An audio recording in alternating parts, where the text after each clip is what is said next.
Transparency international বাংলাদেশের নির্বাহী পরিচালক ও দুর্নীতি দমন কমিশন সংস্কার কমিশনের প্রধান ডক্টর ইফতেখারুজ্জামান বলেছেন, বাংলাদেশ ব্যাংক গভর্নর ব্যাংক খাত থেকে যে $17 বিলিয়ন পাচার হওয়ার কথা বলেছেন, বাস্তবে তার পরিমাণ আরও বেশি। রাষ্ট্রীয় কাঠামো ব্যবহার করে সরকারের সাথে ঘনিষ্ঠ প্রভাবশালীরা ব্যাংক খাত ও বাণিজ্যের আড়ালে প্রতি বছর $12 থেকে $15 বিলিয়ন পাচার করেছে। যদিও শেখ হাসিনার নেতৃত্বাধীন সরকার ক্ষমতায় থাকাকালে কী পরিমাণ টাকা পাচার হয়েছে এর প্রকৃত হিসাব কোথাও নেই। শনিবার দুপুরে বাংলাদেশের পাচারকৃত সম্পদের অযৌক্তিক ঋণ ও পুনরুদ্ধার বিষয়ক একটি সেমিনারে তিনি এসব কথা বলেন। সেমিনারটি আয়োজন করে ইকোনমিক রিপোর্টার্স ফোরাম ও সম্ভাবনার বাংলাদেশ। ডক্টর ইফতেখারুজ্জামান আরও বলেন, পাচার হওয়া অর্থ ফেরত আনা সম্ভব হলেও প্রক্রিয়াটি খুবই জটিল।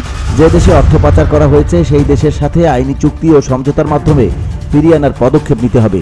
রাজনৈতিক আমলাতান্ত্রিক ও ব্যবসায়িক সংস্কৃতি পরিবর্তন না হলে অর্থ পাচার ও দুর্নীতি বন্ধ হবে না। টিআইবি নির্বাহী পরিচালক বলেন, অর্থ পাচার রোধে রাষ্ট্রকেই সবচেয়ে গুরুত্বপূর্ণ ভূমিকা পালন করতে হবে। সবাইকে সচেতন হওয়ার পাশাপাশি প্রতিবাদে সোচ্চার হতে হবে। যুক্তরাষ্ট্র, যুক্তরাজ্য ও ইউরোপীয় ইউনিয়নের দেশগুলোতে পাচার হওয়া অর্থ ফেরাতে ইতিমধ্যে কাজ শুরু হয়েছে। এর মধ্যে যুক্তরাষ্ট্র ও যুক্তরাজ্যের সঙ্গে বৈঠক করেছে সরকার। আগামী 2 বছরের মধ্যে যদি একটা পয়সাও ফেরত আসে তাহলে সেটাও বড় অর্জন হবে। ডক্টর ইফতেখারুজ্জামান আরও বলেন, বাংলাদেশের ঋণ খেলাপি সংস্কৃতি যারা চালু করেছেন সেই প্রভাবশালীরাই 5 তারকা হোটেলে বসে ব্যাংক খাতের নীতি পলিসি তৈরি করত, আর বাংলাদেশ ব্যাংক সেসব পলিসি শুধু ঘোষণা করত।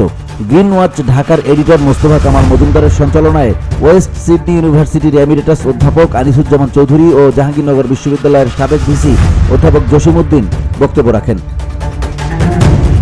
VOD Bangla news desk.